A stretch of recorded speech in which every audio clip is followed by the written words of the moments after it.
a nuestro último conferencista de las conferencias de este año, de Urumán 2022.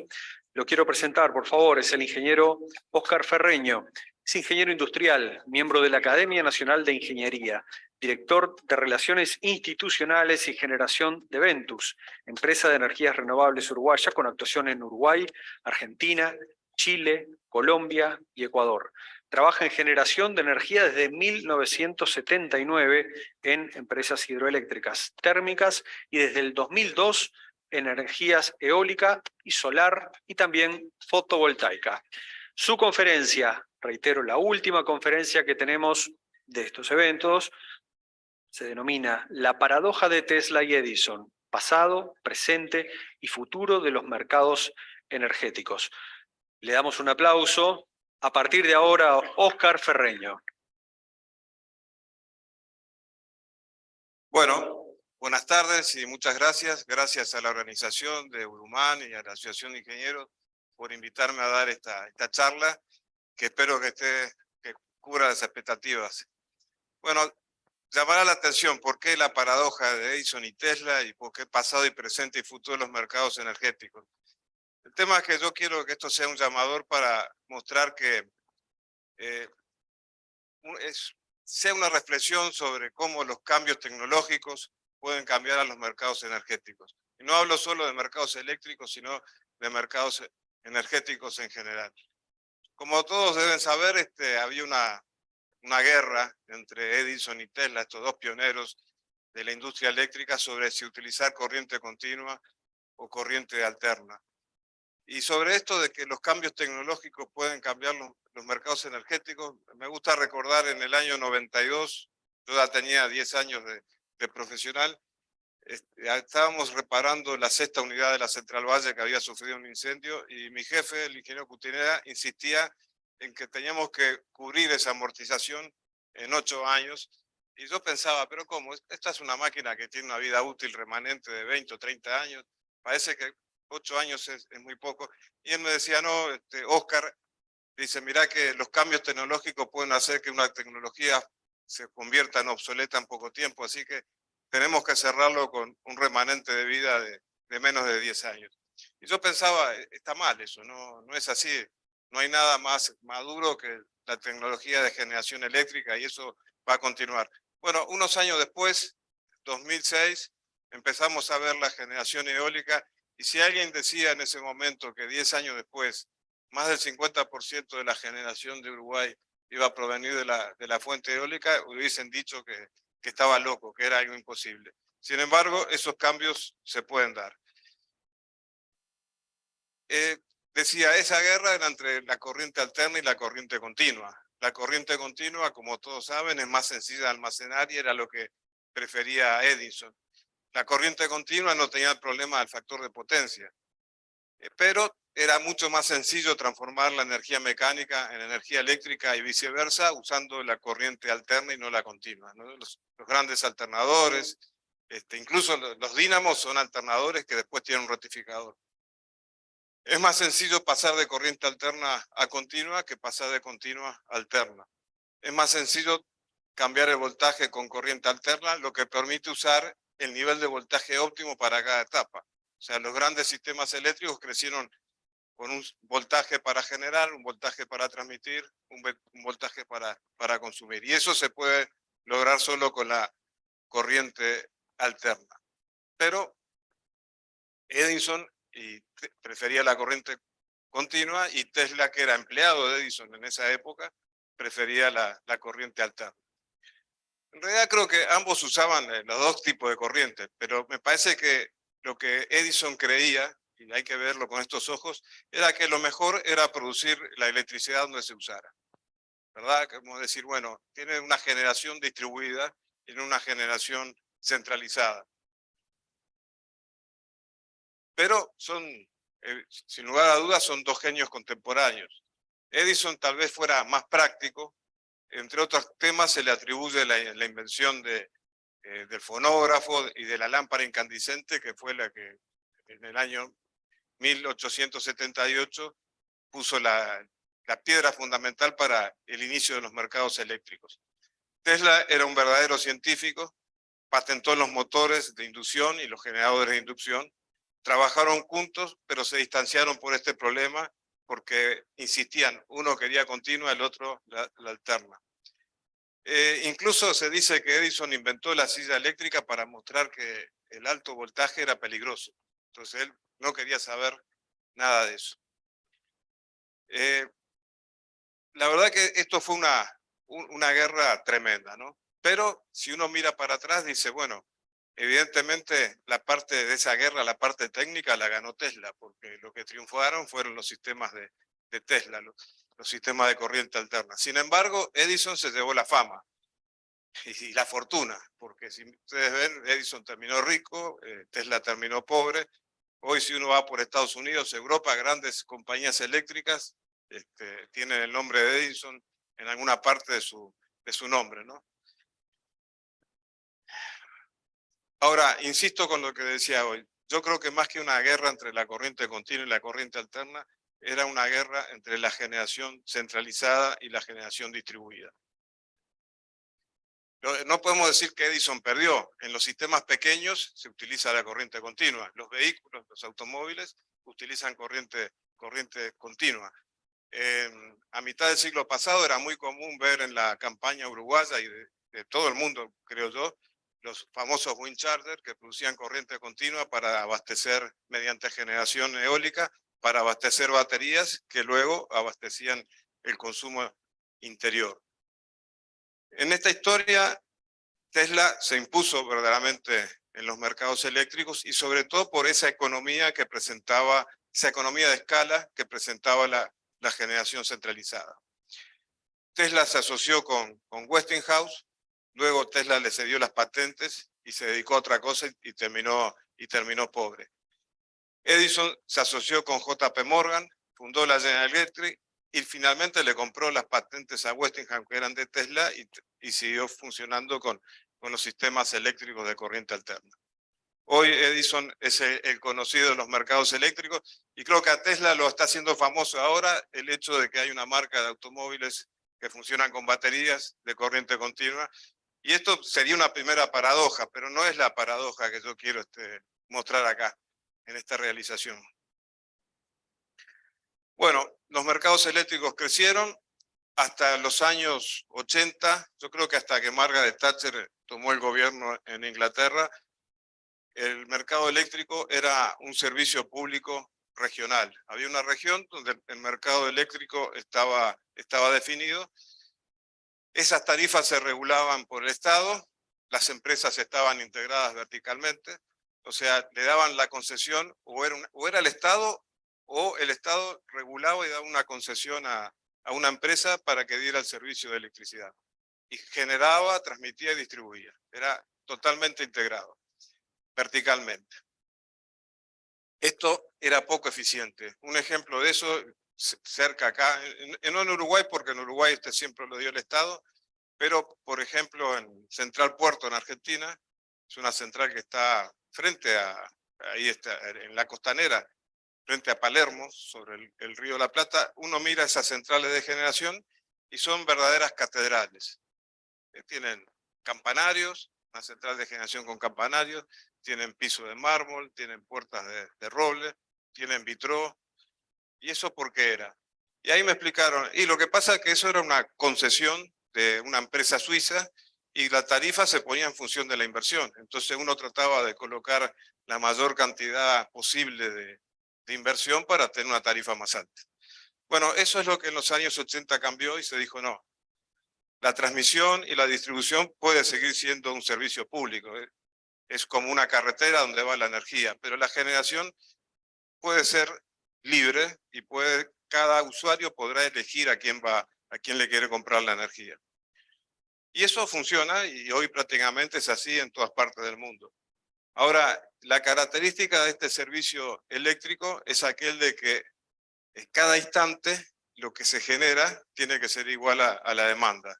Y eso es lo que crea ese despacho económico que hace que las centrales de generación se vayan colocando en el sistema a medida que va aumentando la demanda y se van colocando primero las más económicas.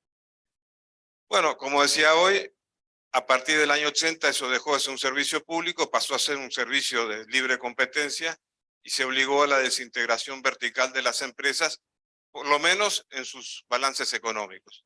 Y eso es lo que está funcionando hoy día.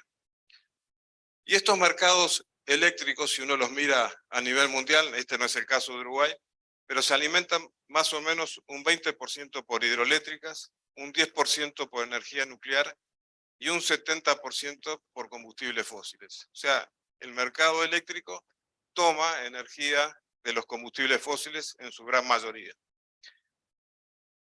Y ahí este invento de Tesla de la corriente alterna y la generación centralizada llevó a la red eléctrica que hoy por hoy es una de las máquinas más complejas que ha desarrollado la humanidad.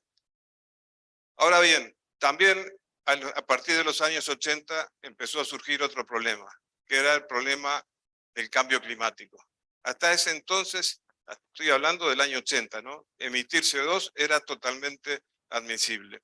Yo recuerdo en el año 79, mi profesor de máquinas 2 era el ingeniero Braga, y él comentaba, una combustión limpia, totalmente limpia, es aquella que el producto de la combustión, además de la energía que se obtiene, es vapor de agua, aire caliente y CO2.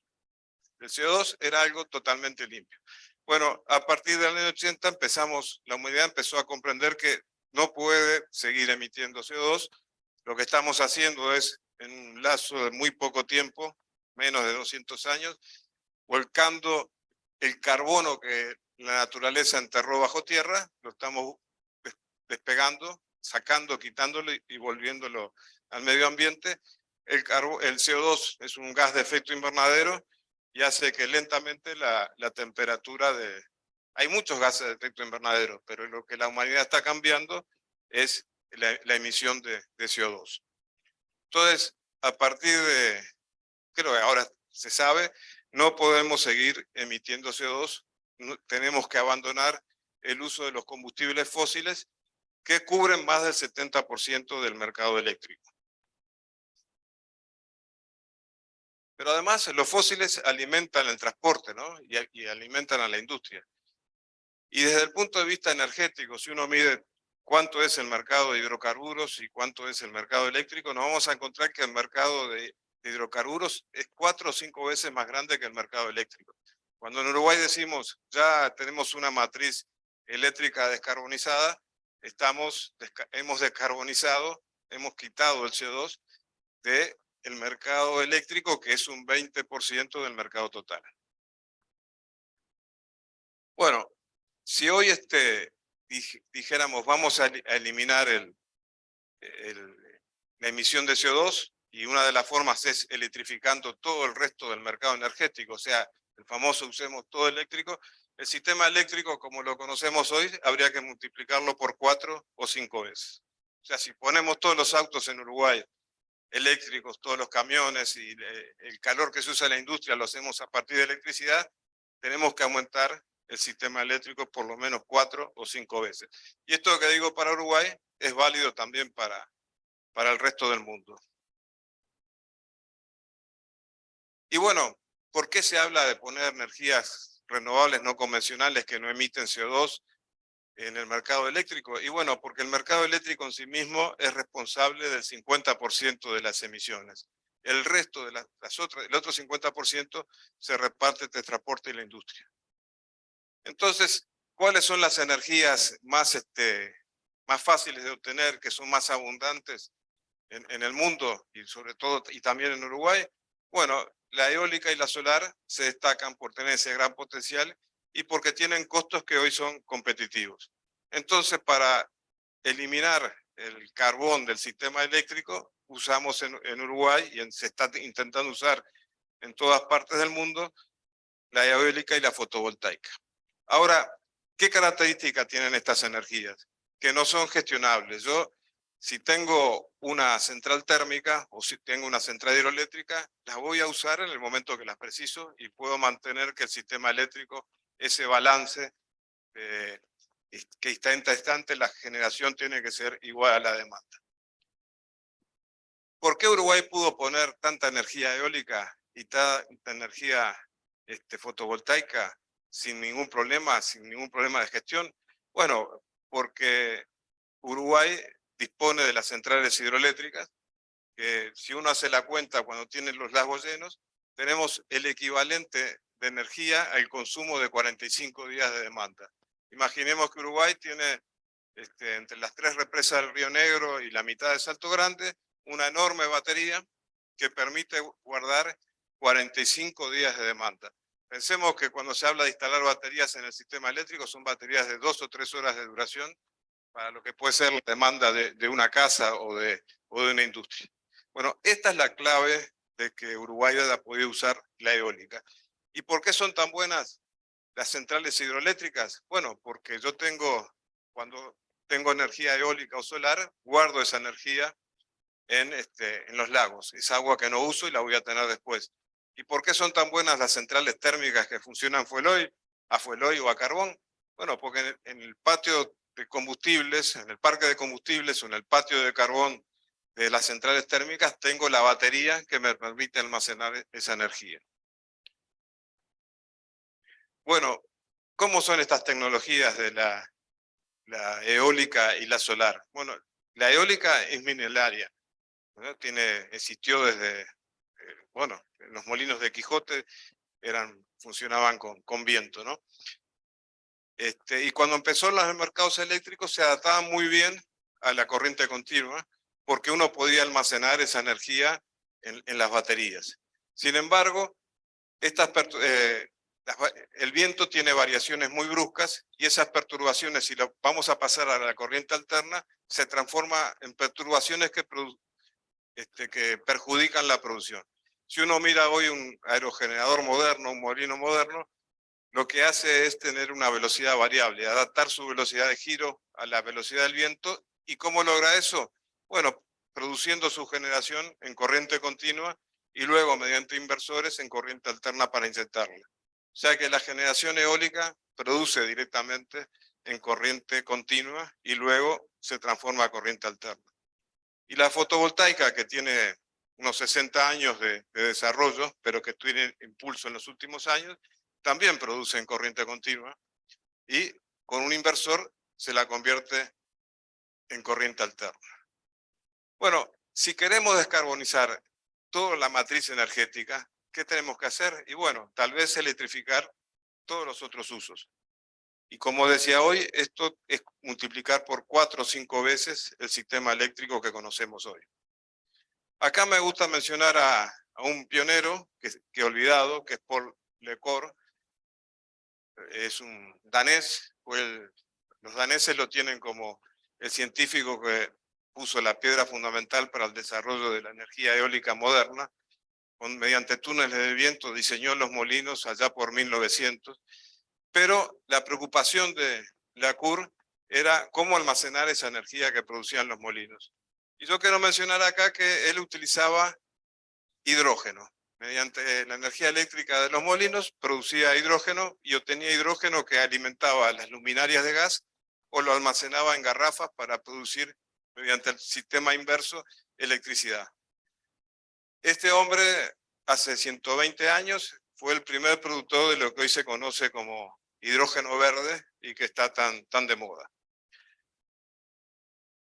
Bueno, acá para el caso de Uruguay, si decidimos, bueno, mira, yo voy a sustituir todas las importaciones de petróleo, que son más o menos 2,5 millones de toneladas por año, por energía eólica y solar, eso tendría que instalar del orden de 8.000 megavatios eólicos o 16.000 megavatios fotovoltaicos o una combinación de ambos. O sea, solo para sustituir las importaciones de petróleo tendría que hacer crecer eso en nuestras energías renovables. Hay una discusión ahora, Tesla lo dice, no tiene mucho sentido pasar por el hidrógeno porque si nosotros tomamos la electricidad de la red eléctrica y la llevamos a un auto eléctrico, tenemos una eficiencia entre la energía eléctrica a la potencia en la rueda del orden del 80%.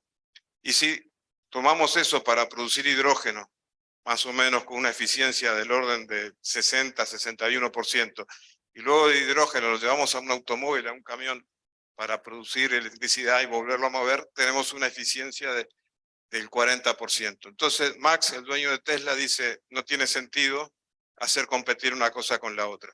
Pero eso es cierto si el sistema eléctrico es infinito. Eso en realidad no ocurre. ¿Qué pasa si en Uruguay queremos hacer un sistema eléctrico que, bueno, ya no tenemos lugar para poner represas, un sistema eléctrico que sea solo eólico y fotovoltaico? Van a decir, no, la eólica y la fotovoltaica se complementan muy bien, el viento sopla más en invierno que en verano, el viento sopla más de noche que de día, la fotovoltaica está más durante el día y en verano los días son más largos, de noche no hay fotovoltaica, entonces hay una complementación natural, y es cierto. Pero si analizamos cómo es esa complementación, yo acá tomé todas las centrales eólicas de Uruguay y todas las centrales fotovoltaicas que hay en Uruguay, y las dividí por la potencia instalada, o sea, como si fuera una potencia unitaria, como está distribuida, y tomo las variaciones de energía a lo largo de 2 años, acá del 1 de enero del 2020 al 31 de diciembre del 21. Y es la producción, sería el factor de capacidad de esas dos centrales eléctricas, y vemos que tiene un promedio de 61. O sea que si yo pongo 100 megavatios eólicos y 100 megavatios fotovoltaicos, el promedio diario es 61, pero con variaciones extremas que pueden ir de 112 a 10 y una desviación estándar de 61. Eso, producción diaria. Si tomo 10 días, esto se aplana un poco, pero para lograr un aplanamiento total tendría que tener del orden de 45 días. Con 45 días ya las variaciones, ese complemento es ideal. Pero esto significa que al menos tendría que tener 20 días de batería para poder, supongamos que la mitad del tiempo estoy arriba, la mitad del tiempo estoy abajo, precisaría 20 días de baterías. Algo parecido a lo que son las centrales hidroeléctricas existentes, pero que ya están explotadas. Y cuando vamos a los tipos de batería, vemos acá se ponen tiempo de suministro de energía en horas y capacidad de almacenamiento de los diferentes sistemas en energía. Y vemos que el volante de inercia es para algunos minutos, las baterías a lo sumo para 10 horas y 10 megavatios hora, el aire comprimido un poco más, las centrales reversibles de bombeo tienen más, pero después están el hidrógeno y sus derivados como la única forma de almacenar energía. Cuando me refiero a derivados del hidrógeno, me estoy refiriendo a lo que puede ser metanol o hidrocarburos sintéticos o incluso amoníaco. Entonces, esto que mostrábamos hoy es como que yo con la eólica y la fotovoltaica tengo que pasar primero por el hidrógeno y después podré ir a la energía eléctrica o a la energía o a los vehículos movidos por hidrógeno. Entonces ahí empiezan a ser comparables, ¿no? Los rendimientos son similares y seguramente el futuro va encaminado a un mercado energético unificado. Ya no habrá un mercado de hidrocarburos, sino que habrá un mercado eléctrico que producirá combustibles sintéticos o hidrógeno para almacenar, y un mercado eléctrico que se va a empezar para el consumidor final. Creo que ese es el camino. Por lo menos es lo que yo avisoro que debería ocurrir en los próximos años.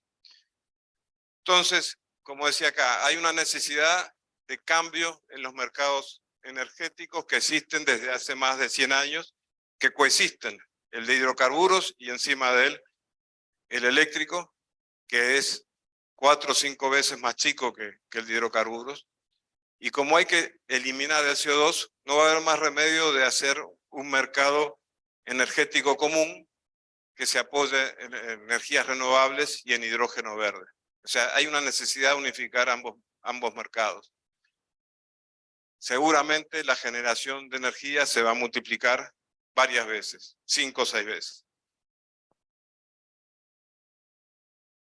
¿Es posible unificar esos mercados o cómo habríamos de hacer eso? Bueno, primero, para que sea certificable como tal el hidrógeno verde, ese que se conoce que no tiene producción de CO2, debe producirse mediante energía renovable no convencional con plantas de generación conectadas y dedicadas a electrolizadores que se ubiquen al pie de esas plantas. O sea, no debería pasar por el sistema eléctrico convencional. O sea, el hidrógeno verde lo debería obtener directamente de la eólica y la fotovoltaica. Luego, el hidrógeno verde lo transporto en ductos dedicados, puede ser gasoductos a presión, a lugares de almacenamiento, donde podría almacenarlo directamente o almacenarlo en forma de combustible sintético, y conectarlo con el sistema eléctrico tradicional a través de plantas de generación o celdas de combustible que se alimenten por ese H2 verde y que brinden energía eléctrica a la red convencional. ¿Es posible instalar toda esa energía, por ejemplo, en un país como en Uruguay?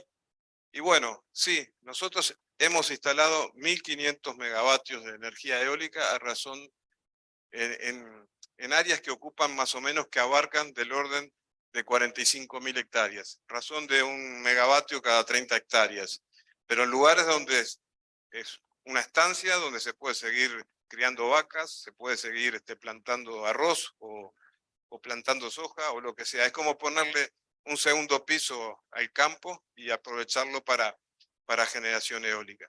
Con molinos modernos de hoy, que no son los que instalamos hace 10 años, esa relación mejora porque los molinos han aumentado de tamaño. Estaríamos en 1 megavatio cada 20 hectáreas. Y la solar del orden de 1 megavatio cada 2 hectáreas.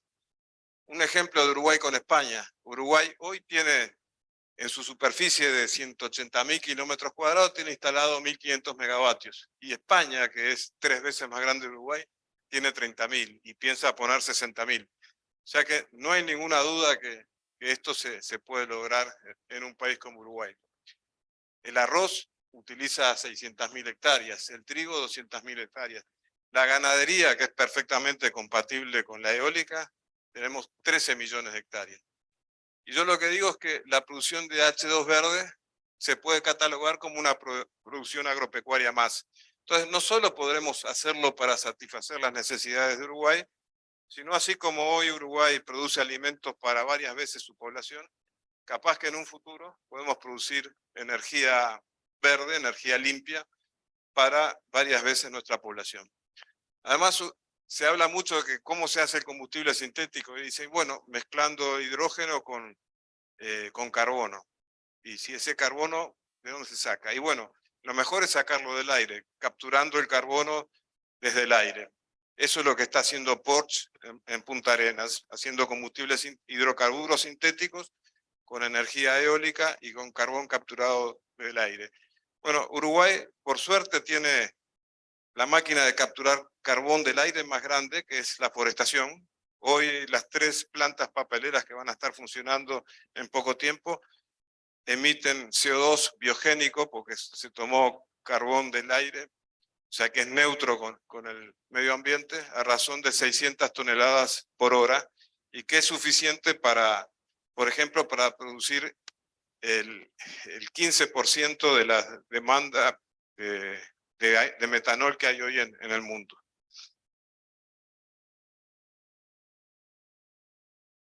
¿Es competitivo el hidrógeno? Se está hablando de que el hidrógeno, para ser competitivo, debería costar del orden de más o menos 1,2, 1,3 dólares por kilogramo, que es el valor que tiene el hidrógeno que hoy se utiliza industrialmente, tomado del petróleo, por reformación del petróleo o del gas natural. Si uno hoy va a California o va a Europa, hay vehículos que funcionan a hidrógeno, que son económicos, compiten con los equipos de gasolina, pero están tomando el hidrógeno del petróleo, por lo tanto no es un hidrógeno verde y tiene ese costo. Si hoy fuéramos a producir hidrógeno en Uruguay con nuestros paneles solares que instalamos hace 10 años y con nuestra generación eólica, estaríamos en valores más altos, del orden de 5 dólares el kilogramo. Pero el poder calorífico del hidrógeno es 3 veces superior al de gasoil y el rendimiento en una celda de combustible es un 50% mayor. Por lo tanto, sería equivalente a decir que vale 1,3 dólares si lo comparamos con el gasoil. O sea, es competitivo con un gasoil a 1,3 dólares el kilogramo, 1,13 dólares el litro, que ya es un valor bastante parecido con lo que tenemos ahora. O sea que hoy ya es competitivo. Algunas características del hidrógeno y sus derivados. Si lo miramos en densidad másica, 28.000 kilocalorías por kilogramo, es 3 veces mayor que el gasoil, 2 veces y media mayor que el gas natural, 4 veces que el carbón mineral. El amoníaco, que es el derivado más simple del hidrocarburo, o sea, mezclar hidrógeno con nitrógeno del aire, 5.000 kilocalorías por kilogramo, y el metanol, 4.700. Metanol se puede obtener mezclando el hidrógeno con el CO2. CO2 biogénico tendría que ser en este caso. El problema es la densidad volumétrica. El hidrógeno tiene una densidad volumétrica muy baja. A 350 bar de presión tendríamos 700 kilocalorías por litro. Licuado, 2.000 kilocalorías por litro. El gas natural, en cambio, a 200 bar son casi 2.000 kilocalorías por litro. El amoníaco licuado tiene que estar a 12 bar y ustedes saben que es muy irritante, es peligroso de manejar. El metanol es lo más parecido que tenemos hoy al combustible sintético y el metanol podría ser la base para el combustible de aviación sostenible. Y también es bueno compararlo esto con un auto eléctrico o con una batería. Una batería de litio tiene más o menos del orden de 160 kilocalorías por kilogramo y o de 150 a 400 kilocalorías por litro. Esto muestra ya por qué podrá haber autos eléctricos, pero va a ser muy difícil que haya camiones de gran porte eléctricos porque el peso de la batería debería ser es muy complicado para manejar el total del camión. Ahora, hay sinergias si unimos esos mercados eléctricos que les decía hoy. Para almacenar energía, bueno, una cuenta que se me ocurrió hacer. Decía que la eólica fue exitosa porque pudimos guardar la energía en los lagos que estaban en el Río Negro y en el Río Uruguay. Esos lagos que, sumado a la mitad de Salto Grande y las 3 del Río Negro, ocupan 200.000 hectáreas. Y ahí tenemos guardados 1.500 gigavatios hora. ¿No? Es lo que decía, 45 días de demanda. Ahora, si lo almacenamos en hidrógeno líquido, podrían ser en tanques del tamaño de la terminal de José Ignacio, o sea, 28 o 30 hectáreas. Comparemos el volumen de la superficie de 200.000 hectáreas con esas 20 o 30 hectáreas. Entonces, seguramente es necesario recurrir a este tipo de almacenamiento. Seguramente metanol o el amoníaco serán los que iban por ahí. Y acá me gusta poner esta frase: almacenar energía con hidrógeno es 10 veces más barato que baterías eléctricas. Esto es, si yo parto de todo el ciclo, eólica y solar, hidrógeno, y después electricidad, y quiero poner almacenamiento, me sale 10 veces más barato poner el almacenamiento en la parte de hidrógeno que poner en la parte de electricidad. Eso es una cuenta que se puede hacer fácilmente. Y en cuanto al transporte, también, si en ese mismo ciclo, digo, ¿en qué transporto? Electrones en megavatios horas en electrones en una línea de alta tensión, o transporto moléculas de hidrógeno en una tubería. Es hasta 10 veces más barato hacerlo en forma de tubería. ¿Esto puede llamar la atención? Sí, pero piensen ustedes que el gas natural que hay en Siberia no produce electricidad en Siberia y se lleva en forma eléctrica hasta Europa, sino que va en forma de gas hasta Europa y ahí se produce la electricidad. O lo mismo podemos decir de la Patagonia Argentina. No se produce la electricidad en la Patagonia, sino que el gas va de la Patagonia hasta Buenos Aires y ahí se produce el combustible. Bueno, ¿cómo podría ser un posible futuro de estos mercados energéticos? O sea, no digo que sea exactamente esto, pero uno que tendría que imaginarse cómo podría, para estar preparado. Es posible que en un futuro próximo podamos tener un mercado energético sin problemas de emisiones de CO2. O sea, que se termine el problema de emitir y del calentamiento global. Y es posible que los sistemas de energía con H2 verde se integren a los sistemas eléctricos actuales. Y pensemos en esto otro. Hoy un equipo, la eólica Yo decía, se produce en corriente continua y luego se transforma en corriente alterna. La fotovoltaica produce corriente continua y se transforma en alterna. Se transporta en forma de corriente alterna. Pero los equipos modernos, las luminarias LED, las computadoras, los equipos de aire acondicionado, funcionan en corriente continua, son inverter. O sea que volvemos a eso. Entonces, es posible que eso que decía Edison de que era mejor la generación distribuida, sea la paradoja que yo quería encontrar, que capaz que 150 años después podemos decir que capaz que Edison tenía razón. Y bueno, esto es lo que quería presentar y muchas gracias y si hay preguntas. Muchas gracias. Muy bien, vamos a ver aquí las preguntas. Déjeme por favor poner aquí. Bien. Dice, para no andar transportando hidrógeno, lo mejor sería poner turbinas generadoras a hidrógeno en los en los propios parques y usar la conexión a red existente.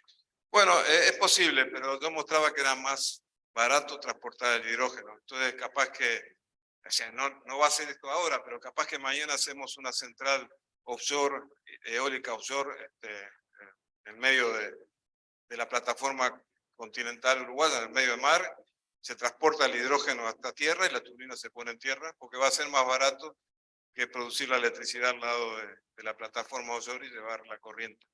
De hecho, hoy el fabricante danés Vestas de Molinos ya está construyendo molinos que producen el hidrógeno en la propia góndola del molino. Tengo una pregunta, tengo mis dudas si está bien redactada. A ver si usted de repente me puede ayudar. Dice así, ¿cómo se integra la generación de centrales nucleares? Bueno, esa es una pregunta que está bien. Uno podría decir, para producir el hidrógeno podríamos usar una central nuclear. De hecho, Francia, en la Comunidad Europea, ha insistido para que se considere el hidrógeno producido como, con energía nuclear limpio. De hecho, ese hidrógeno se lo conoce como hidrógeno rosado. O sea, está el hidrógeno gris, que es el que se obtiene directamente del petróleo o del gas natural, el hidrógeno azul, que es el mismo, pero que el carbón se captura y se deposita en algún lado. Está el hidrógeno verde, que es el que se produce con eólica y solar, y podría ser geotérmica. Yo hablo de la eólica y la solar, que es lo más común que hay en el planeta. La mareomotriz también podría ser. Y está el rosado, que es el que se produce con energía nuclear. Pero ahí está la discusión si la energía nuclear es verdaderamente limpia, si los residuos nucleares, cómo se confinan, si no estamos trasladando el problema a futuras generaciones. Y bueno, yo recuerdo en el año 2007, 2008, acá hubo una discusión si se iba a hacer una central nuclear o si se iba a hacer, si se hacía una regasificadora o se ponían proyectos eólicos. Y la verdad que tenía dos problemas la central nuclear. Uno era el tamaño. En ese momento, el tamaño óptimo de una central nuclear era del orden de 1.500 megavatios, cuando toda la potencia de Uruguay era del orden de 1.100, 1.200. O sea, como que una central nuclear quedaría demasiado grande para el sistema uruguayo. Pero estaba la seguridad. Y me acuerdo que fue una delegación uruguaya de UTE a visitar lo que se consideraba la central nuclear más segura del mundo. Y esa central era Fukushima. Y eso fue en el 2007, 2011, recordamos lo que pasó. Entonces, sí, se puede usar la generación nuclear para producir hidrógeno verde o rosado, pero hay que discutir si es válido poner la generación nuclear. Y la última consulta recibida dice así, ¿cómo se imagina el futuro de los autos a combustible hidrógeno? ¿Qué tipo de ciclo usa el hidrógeno líquido? Bueno, a ver, el hidrógeno puede ser líquido, pero el problema que tiene el hidrógeno líquido es que tiene que ser criogénico, está en un termo, casi cerca del cero absoluto, menos 260 y pico de grados bajo cero, y lo podemos utilizar en un motor convencional con un rendimiento térmico del 30-40%, pero no va a emitir carbón, va a emitir agua, pero va a emitir NOx, porque la combustión con alta temperatura forma óxidos de nitrógeno, o sea que va a tener catalizadores. Lo podemos usar en una celda de combustible. Las naves Apolo que iban a la Luna llevaban hidrógeno líquido, oxígeno líquido, pila de combustible. Con esa pila de combustible producían la electricidad para alimentar sus elementos de navegación, producían el agua para beber y el calor para la propia subsistencia de la nave. Una celda de combustible que funciona con hidrógeno puro podría funcionar también con un hidrocarburo común, pero va a alargar el carbón hacia afuera. Puede funcionar con metanol, ningún problema. Y tiene una eficiencia del 60%, hablaba hoy yo, si lo tomamos desde el punto de vista eléctrico, pero si lo tomamos desde el punto de vista energético, o sea, sumamos a esa electricidad el calentamiento que produce, llegamos a rendimientos del 90%. Uno puede imaginarse que a un edificio llega una tubería de hidrógeno y en esa tubería, no sé, hidrógeno a presión, a 200 bar, y ahí pasa por una celda de combustible que produce la electricidad para el edificio y el calor para calentar el agua sanitaria del edificio o la calefacción misma. O sea que eso me lo imagino así. Y en cuanto a los vehículos, el oxígeno líquido que se conserva en un termo tiene el problema que para mantener esa temperatura precisa un boiler off, o sea, tiene que evaporar una cierta cantidad y haría que un tanque en 5 o 6 días casi llegaría a la mitad de su capacidad. Entonces, en esos casos lo que se utiliza mejor es el hidrógeno comprimido. Para los camiones se está usando compresión a 700 bar, se está hablando de llegar a 1000 bar y ahí no hay problema de fuga. La siguiente pregunta dice así: la instalación de generación de energías renovables estaba marcado por la potencia firme exigida ante dicho proyecto. ¿Podemos decir que el hidrógeno verde pasa a sustituir esa potencia firme anteriormente cubierta por hidrocarburos? Sí, yo creo que sí, esa potencia, el hidrógeno verde. A ver, hay una tecnología para hidrolizadores que se llama PEN, que es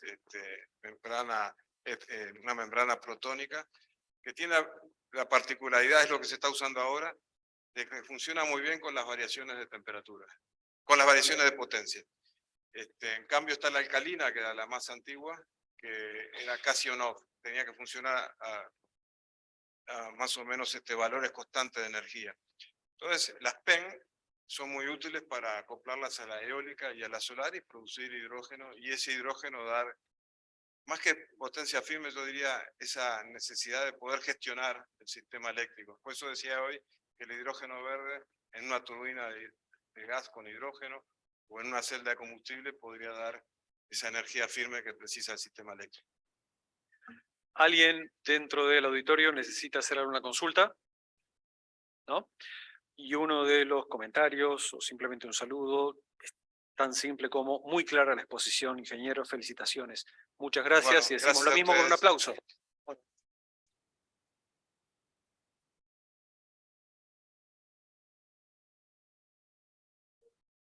Muy amable.